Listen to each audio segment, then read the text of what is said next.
या लोकसभा निवडणुकीमध्ये महायुतीमधील दुजाभावामुळे भाजपचा मतदार युतीच्या उमेदवाराला मतदान करणार नाही असं विधान आमदार रोहित पवार यांनी एका भाषणात केलं होतं।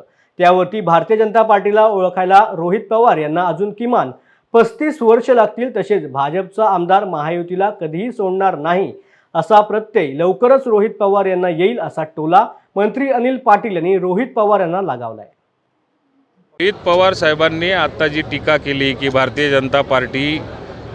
जनता पार्टीच्याच उमेदवाराला प्रचार करणार नाही, हे ते फार अजून लहान आहेत। त्यांना अजून कमीत कमी 35 वर्ष भारतीय जनता पार्टीला ओळखायला लागतील, असं काही होत नसतं। भारतीय जनता पार्टी त्यांच्या उमेदवाराला तर सोडणारच नाही, पण भारतीय जनता पार्टीला मानणारा जो मतदार आहे तो सुद्धा महायुतीच्या कुठल्याच उमेदवाराला सोडणार नाही, याचा अनुभव त्यांना ह्या निवडणुकीमध्ये प्रामुख्याने बघायला मिळेल। काय